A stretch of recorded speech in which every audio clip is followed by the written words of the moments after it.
The silence inside Judge Judy's courtroom felt almost unbearable as Sean Combs calmly stepped forward and placed a massive manila folder onto the plaintiff's desk. His charcoal designer suit looked flawless beneath the courtroom lights, and the diamonds around his wrist sparkled every time he moved his hand. "Your Honor," he began confidently, speaking with the calm authority of a man who had spent decades building an empire worth hundreds of millions. Inside this folder are 47 separate pieces of evidence proving my case completely. The stack of documents looked intimidating. Receipts, contracts, bank records, emails, financial reports, vendor agreements, every page neatly organized by his elite legal team.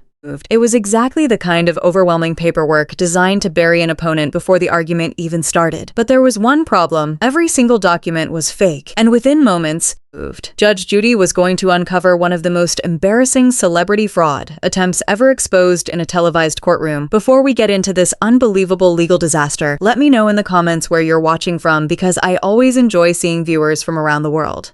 And if you love dramatic courtroom takedowns like this, make sure to subscribe so you never miss another insane case. Now settle in, because this story gets absolutely wild. This wasn't some ordinary disagreement between business partners. According to Diddy's claim, millions of dollars had vanished during a failed nightclub investment in Miami. He accused his former partner of breaching their contract and costing him over $2.3 million in damages. On paper, the evidence looked unbeatable. The documents were polished, detailed, and carefully structured to support every part of Diddy's story. But the deeper truth hiding beneath that expensive presentation was far more dangerous. These weren't simply inaccurate files or sloppy paperwork mistakes. This was an entire fraud operation built on forged signatures, invented companies, altered financial records, and receipts that should never have existed in the first place. What made the situation even crazier was that Diddy allegedly believed this plan would actually work. And honestly, from his perspective, why wouldn't he? For years, wealth and influence had protected him. His attorneys were known throughout New York for their aggressive tactics and ability to bury smaller opponents beneath endless paperwork and legal pressure.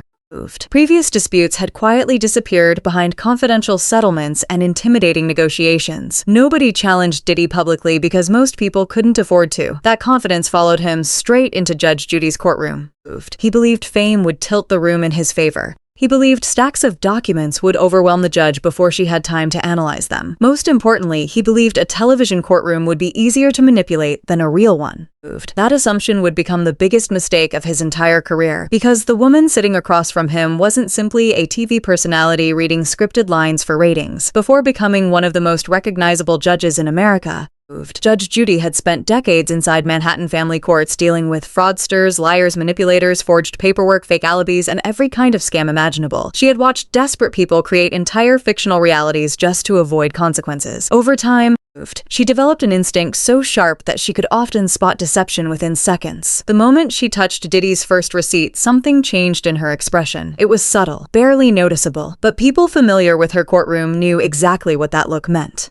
She had found something, and once Judge Judy senses dishonesty, she never lets go. What happened next wasn't simply a courtroom victory. It became a complete public destruction carried out with the precision of someone who had spent 40 years studying human deception. Diddy entered that courtroom expecting an easy win. He imagined another routine legal victory where his lawyers would dominate the conversation while the opposing side crumbled under pressure. Instead, he was about to experience the most humiliating exposure of his life, caught using fabricated evidence so amateurishly flawed that the internet would mock him for months afterward. But before we reveal exactly how Judge Judy tore apart every single piece of his evidence in under 36 seconds, hit that like button and subscribe, because this may be one of the most satisfying celebrity courtroom collapses ever recorded. This story has everything people love about courtroom drama: a powerful celebrity blinded by arrogance, fake paperwork created to steal millions, expensive attorneys who believed they could outsmart experience, and one judge who refused to care about fame, money, or status when the truth was sitting directly in front of her. Trust me, the way Judge Judy dismantles this entire fraud scheme is absolutely brutal. To understand why this confrontation exploded the way it did, you first need to understand exactly who these two people were and why their collision was inevitable from the start. On one side sat Sean Combs, not merely a rapper or entertainer, but a businessman who had transformed himself into one of the most influential moguls in entertainment history. He built an empire through music, fashion, television, branding, and alcohol partnerships.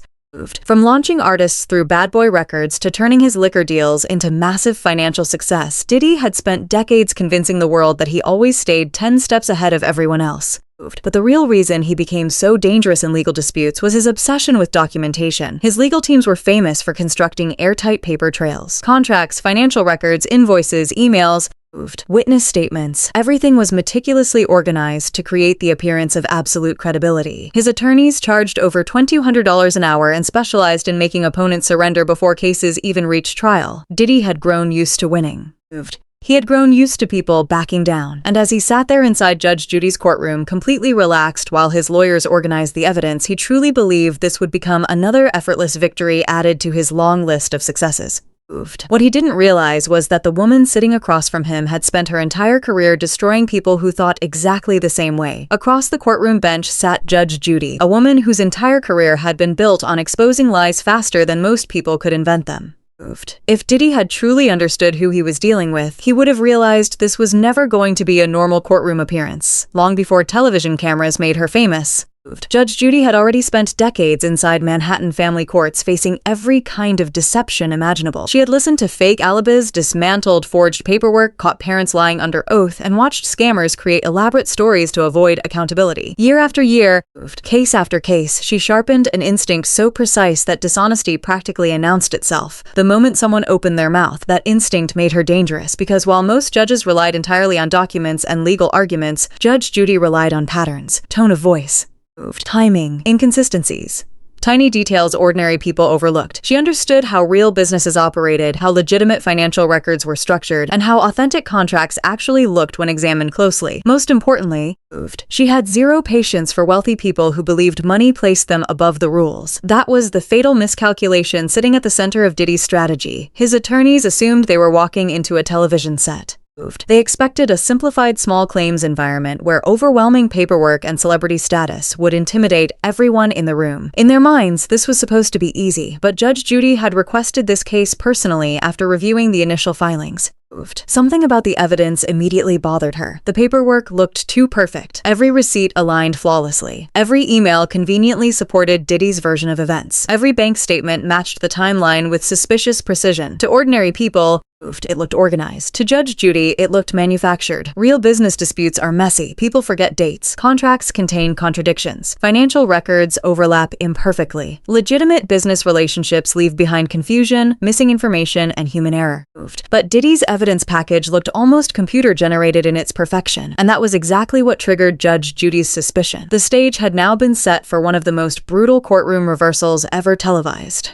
Diddy entered believing his fame and preparation made him untouchable. Meanwhile, Judge Judy sat patiently behind the bench, already sensing that something inside those documents didn't belong in reality. The confidence radiating from Diddy's legal team filled the courtroom as opening arguments officially began. Lead attorney Marcus Williams rose first, adjusting his tailored suit before confidently addressing the judge. A Harvard graduate with a reputation for crushing opponents through relentless legal strategy, Williams carried himself like someone who expected victory long before the hearing started. "Your Honor," he began smoothly, gesturing toward the enormous folder sitting on the plaintiff's table. "The evidence we are presenting today is comprehensive, organized, and undeniable." The folder itself looked intimidating. Every section had tabs. Every document was cross-referenced. Receipts were paired with bank transfers. Email chains supported contract timelines. Vendor invoices aligned perfectly with financial withdrawals. It looked less like evidence and more like a corporate presentation prepared for a billion-dollar merger. Diddy sat comfortably beside his attorneys, calm and almost amused by the entire process. Every few minutes, he leaned toward his lawyers, quietly pointing at certain pages while nodding confidently. There was no nervousness in his posture, no uncertainty in his expression. He looked like a man already celebrating a victory nobody else had officially announced yet. And honestly, the evidence initially appeared overwhelming. There were invoices for nightclub renovations in Miami, payments to contractors, receipts for sound systems, interior design work, permits, lighting equipment, and promotional expenses. Tens of thousands of dollars supposedly flowing into the project over many months. One document showed a $47,000 transfer to a construction company handling renovations at the venue. Another outlined architectural expenses exceeding $20,000. Additional receipts documented equipment purchases. Entertainment licensing, furniture deliveries, and custom installations. Every document seemed to reinforce the same story. According to Diddy's legal team, their client had invested millions into a luxury nightclub venture, only to be betrayed by a former business partner who abandoned the agreement after construction had already begun. The narrative sounded convincing, and the paperwork supporting it looked massive enough to bury almost any opponent. The defense attorney sitting across the room looked increasingly uncomfortable as the presentation continued. Compared to Diddy's mountain of evidence, the opposing side had arrived with only a handful of basic records and personal testimony. It felt like watching a heavyweight champion preparing to destroy an amateur challenger. But while everyone focused on the quantity of documents, Judge Judy focused on something else entirely: details. She remained mostly silent throughout the presentation, occasionally lifting a page closer to her glasses while carefully studying specific sections. Her expression stayed neutral, giving away nothing. To Diddy's team, her silence looked encouraging. They mistook her calmness for intimidation. What they didn't understand was that Judge Judy was already dissecting the evidence piece by piece in her mind. She wasn't admiring the paperwork, she was hunting for flaws, and then she found one. It happened the moment she picked up a single receipt near the top of the stack. At first glance, the document looked ordinary. Standard formatting, professional layout, official company branding. But something about it immediately caught her attention. Her eyes narrowed slightly. The energy inside the courtroom shifted almost instantly. Judge Judy held the paper closer, examining it under the courtroom lights with the intense focus of someone who had suddenly spotted blood in the water. The room became completely silent. Even Diddy's attorneys noticed the subtle change in her posture. "Mr. Combs," Judge Judy finally said calmly, holding up the receipt between two fingers. "This document says construction work was completed on March 15th, 2023. Correct?" Diddy nodded confidently. "That's correct, Your Honor." But Judge Judy's expression didn't soften. In fact, it became colder.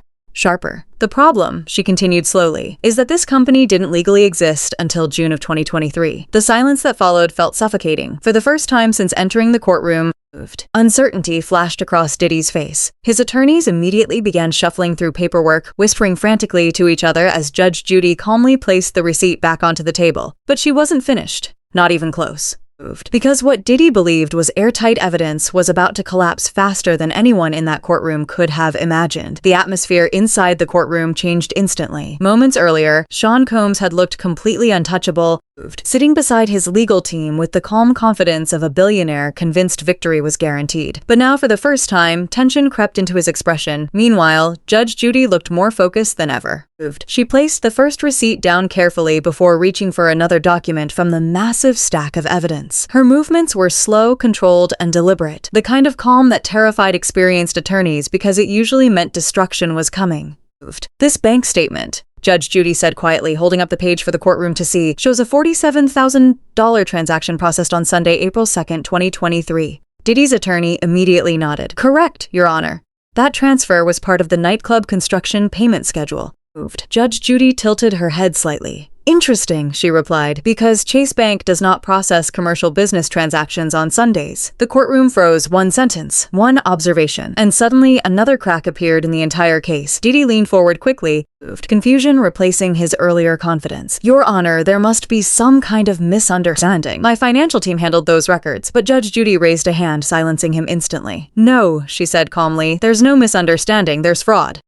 A ripple of whispers moved through the audience. The energy inside the room shifted from curiosity to disbelief as Judge Judy continued examining the evidence with surgical precision. She picked up an email printout next. "This conversation between you and your alleged business partner," she said while scanning the page, "claims to be from early 2023. She paused. "But the metadata attached to this file shows it was created less than 10 days ago." Diddy's lead attorney stood up immediately. "Objection, Your Honor. We haven't verified the technical." "Sit down!" Judge Judy snapped sharply. The attorney froze. That single command carried decades of authority behind it. Judge Judy looked back toward Diddy, her eyes locked onto him now with the intensity of someone who had fully uncovered the truth. "And while we're discussing fake timelines," she continued, lifting another document, "this architectural company you claim charged over $23,000 for nightclub designs." She paused again, letting the silence tighten around the courtroom. "Went out of business in 2021. A collective gasp swept through the audience. At that moment, panic finally appeared across Diddy's face. Not controlled concern, not legal frustration, genuine panic. His attorneys immediately began whispering urgently among themselves while flipping through the evidence folders with growing desperation. What had looked flawless only minutes earlier was suddenly collapsing piece by piece beneath Judge Judy's scrutiny, and she was just getting started. The judge leaned slightly forward, her voice becoming colder with every new revelation. "Mr. Combs," she said, "did you honestly believe nobody would verify these documents before presenting them in court?" Diddy swallowed hard. "Your Honor, I trusted my legal team." "No," Judge Judy interrupted immediately. "You trusted your money. That's what happened here." The words hit the room like a hammer. Because everyone watching understood exactly what she meant. Diddy had spent years surrounded by people who cleaned up problems for him. Expensive attorneys, financial advisors, public relations teams, executives, assistants. Entire departments dedicated to protecting his image and controlling outcomes. He believed wealth could overpower scrutiny. And now Judge Judy was publicly destroying that illusion in real time. She reached for another receipt. "This one," she said calmly, "shows a payment to Miami Sound Solutions for nightclub audio installation." She looked up over her glasses. "Unfortunately, Miami Sound Solutions is not an audio company." The room remained completely silent. Judge Judy continued without emotion. "They specialize in hearing aids for senior citizens." A few people in the gallery actually laughed out loud before immediately covering their mouths. Diddy's attorney looked physically ill. The illusion of professionalism surrounding the case was evaporating rapidly. Judge Judy continued dismantling the documents one after another, like a prosecutor exposing an amateur scam operation. One receipt contained impossible calendar dates. Another listed a business address belonging to an empty parking lot. Several contracts used completely different fonts on supposedly identical pages. One signature didn't remotely match the verified signatures already submitted elsewhere in the case file. And the deeper Judge Judy dug, the worse everything became. "This document here," she said while holding up another page, "contains language copied directly from a free online contract template." She glanced toward Diddy's legal team. "You didn't even bother rewriting the placeholder clauses." The embarrassment spreading across the plaintiff's table became impossible to hide. Diddy no longer looked powerful. His expensive suit suddenly looked like a costume wrapped around someone caught cheating in the most humiliating way imaginable. The confidence that had filled the room earlier was completely gone, replaced by frantic whispers, nervous sweating, and desperate attempts to understand how their supposedly airtight evidence had fallen apart so quickly. Judge Judy, meanwhile, looked completely in control, almost energized. Because this wasn't chaos to her. This was experience. This was exactly what 4 decades inside courtrooms had trained her to spot. And now that she had exposed the first lie, she intended to expose every single one. The courtroom audience watched in stunned silence as the entire fraud unraveled. What initially looked like a billion-dollar businessman presenting overwhelming proof had transformed into something else entirely. A celebrity desperately trying to survive the public collapse of an elaborate scam. Judge Judy slowly placed the final document back onto the table. Then she leaned back in her chair and stared directly at Diddy. "Mr. Combs," she said quietly, "these are not accidental mistakes." Her voice dropped lower, sharper, more dangerous. "These documents were fabricated." The words landed like a final verdict even before the official ruling had been spoken. And at that exact moment, everyone inside the courtroom realized the same thing. Diddy wasn't winning this case. He was about to become the center of one of the most humiliating courtroom exposures in television history. The silence inside the courtroom became unbearable as Judge Judy stared directly at Sean Combs with the expression of someone who had completely dismantled a lie and was now deciding how hard to deliver the final blow. The energy that had filled the plaintiff's table earlier was gone. Only panic remained. Diddy's attorneys shuffled frantically through stacks of documents, whispering over one another as if somehow a missing explanation could still rescue the disaster unfolding in front of millions of viewers. But the deeper they searched, the more hopeless everything looked. Judge Judy slowly folded her hands together. "In 40 years of practicing law," she began calmly, "I have seen every kind of fraud imaginable. I have seen forged signatures, fake employment records, fabricated medical documents, falsified tax returns, and fraudulent business agreements." She paused briefly. "But rarely," she continued, "have I seen an entire case built on evidence this obviously fake." The words hit harder than any shout ever could. Diddy lowered his eyes toward the table. No longer able to maintain the image of calm confidence he had entered with. His jaw tightened as the reality of the situation finally settled over him. This wasn't damage control anymore. This was total collapse. Judge Judy picked up another document from the pile, almost casually now, as if exposing fraud had become effortless. "This invoice," she said, "contains a notary stamp belonging to someone who retired 4 years ago." She lifted another page. "And this contract includes formatting generated by software that didn't exist at the time you claim the agreement was signed." The audience stared in disbelief. Every new revelation made the case look even more ridiculous. What was supposed to appear sophisticated and professional now looked like a rushed internet scam assembled by people who believed nobody would ever check the details. Diddy's lead attorney stood again, visibly shaken. "Your Honor," he began carefully. "If there are inconsistencies in the documentation, we would respectfully request additional time to." Judge Judy cut him off immediately. "No," the word echoed through the courtroom. "No additional time, no excuses, no delays." She leaned forward slightly. "Your client walked into my courtroom accusing another man of owing him $2.3 million while presenting fabricated evidence as truth. That is not a misunderstanding. That is fraud." The courtroom remained completely still. Diddy looked trapped now, his earlier swagger completely erased.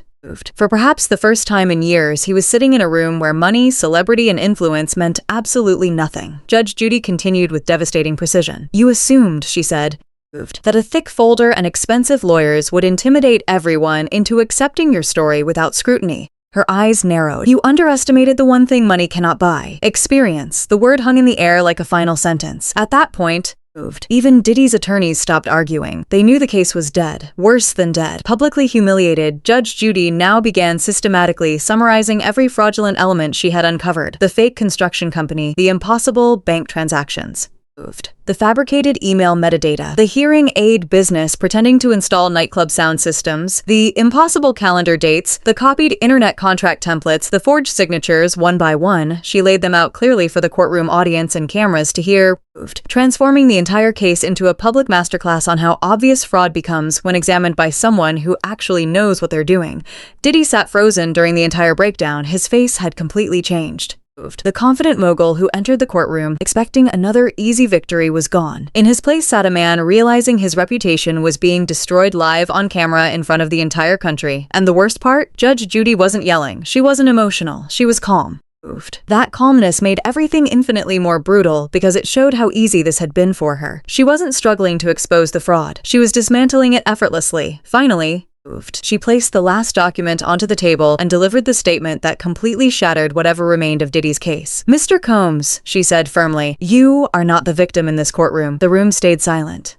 "You attempted to use fabricated evidence to steal millions of dollars from another individual while expecting this court to validate your lies." She paused again. "That will not happen here." Diddy's attorneys exchanged defeated looks with one another. There was no argument left. No strategy left. Nothing remained except the public embarrassment now unfolding around them. Judge Judy reached for her gavel. "Your claim for $2.3 million is dismissed in its entirety." The words landed like a bomb, but then came the true destruction. Additionally, she continued coldly, "I am formally recommending this case be referred to the district attorney's office for investigation into possible perjury, attempted fraud, and submission of fabricated evidence." An audible gasp swept across the courtroom. Diddy's head snapped upward instantly. For the first time since the hearing began, genuine fear became visible in his eyes. This was no longer about losing money. This was about criminal exposure. Judge Judy gave him one final look before delivering the sentence that instantly became one of the most replayed courtroom moments in television history. "You may have convinced people outside this courtroom that wealth equals intelligence," she said calmly. "But fake receipts with impossible dates don't impress me, Mr. Combs." The courtroom erupted into whispers as Diddy's legal team scrambled to gather the fraudulent paperwork off the table. The same documents they had proudly displayed less than an hour earlier were now being stuffed into folders like evidence from a failed scam operation. Diddy stood slowly from his chair, avoiding eye contact with everyone around him. His expensive suit, diamond watch, and billionaire image suddenly meant nothing, because in less than 36 seconds, Judge Judy had stripped away the illusion completely. And outside that courtroom, the internet was already preparing to turn his humiliation into viral history. By the time Sean Combs walked out of the courtroom, the destruction had already escaped the building. Within minutes, clips from the hearing exploded across social media platforms.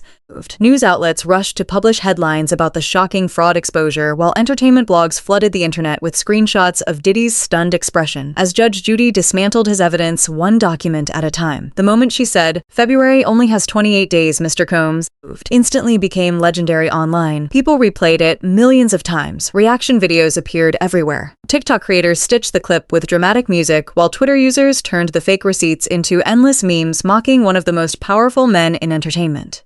What made the situation even worse for Diddy was that this wasn't just ordinary celebrity embarrassment. This was humiliation tied directly to fraud. And unlike gossip or rumors, the entire collapse had happened publicly, on camera, with undeniable evidence. The internet showed absolutely no mercy. Hashtags related to the case began trending globally within hours. Legal analysts dissected every fake document on television news programs, while social media users joked about impossible dates, fake companies, and hearing aid stores somehow installing nightclub sound systems. Late-night hosts immediately added the story into their monologues. One comedian joked, "When Judge Judy catches you using fake receipts, your rap career becomes the least stressful part of your week."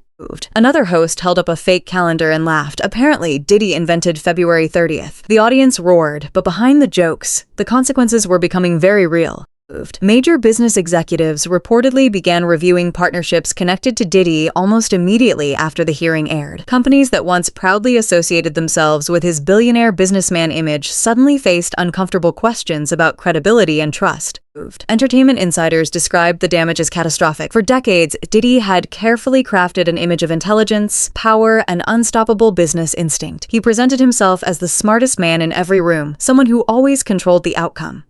Judge Judy destroyed that image in less than a minute, and she did it using nothing more than experience, observation, and basic common sense. That became the real lesson people couldn't stop talking about. Diddy had access to elite attorneys, endless money, assistants, advisors, and every possible resource. Yet none of it mattered once the truth started unraveling. Because genuine expertise cannot be intimidated by wealth. Judge Judy didn't need investigators or weeks of preparation to expose the fraud. She needed only a few seconds to recognize patterns that didn't belong in legitimate evidence. That's what made the takedown so satisfying to millions of viewers. It wasn't just about a celebrity losing a case. It was about arrogance colliding with real authority. Diddy believed money could manufacture credibility. Judge Judy proved credibility has to be earned. Legal experts later described the hearing as a perfect example of why experience matters more than presentation. Several attorneys appearing on television admitted they were stunned by how quickly Judge Judy identified flaws that supposedly expensive legal professionals either missed or ignored completely. One former prosecutor even called it the most publicly embarrassing documentary fraud exposure ever televised. And honestly, it was hard to disagree, because once Judge Judy started pointing out the fake details, the fraud looked painfully obvious: the impossible dates, the fake timelines, the fabricated businesses, the copied contracts. Everything collapsed under the weight of simple scrutiny. That became the ultimate humiliation for Diddy. Not only had he allegedly attempted fraud, but he had attempted fraud badly. The billionaire mogul, who spent years branding himself as a genius businessman, ended up looking like someone who forgot people could verify basic information online. Meanwhile, Judge Judy's reputation soared even higher after the case aired. Fans praised her for refusing to be intimidated by fame or money. Legal commentators applauded her instincts. Viewers flooded social media celebrating the fact that someone with real experience had publicly humbled a celebrity who believed himself untouchable. And perhaps that's why this story resonated so deeply with audiences around the world. At its core, this wasn't simply a courtroom dispute. It was a reminder that truth eventually exposes performance, no matter how expensive the performance becomes. Diddy entered the courtroom believing he controlled the narrative. Judge Judy reminded everyone watching that facts control the narrative. Always, the most incredible part is how fast it all happened: 36 seconds.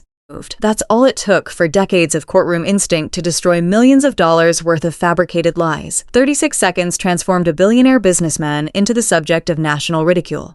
36 seconds proved that fake confidence collapses instantly when it collides with real knowledge. And 36 seconds created one of the most unforgettable moments in courtroom television history. In the end, Judge Judy didn't just win the case. She exposed an entire mentality, the belief that wealth places people above accountability. Her ruling became bigger than Diddy himself. It became a cultural reminder that no amount of fame protects you once the truth starts surfacing. That's why people continue replaying the clip even now.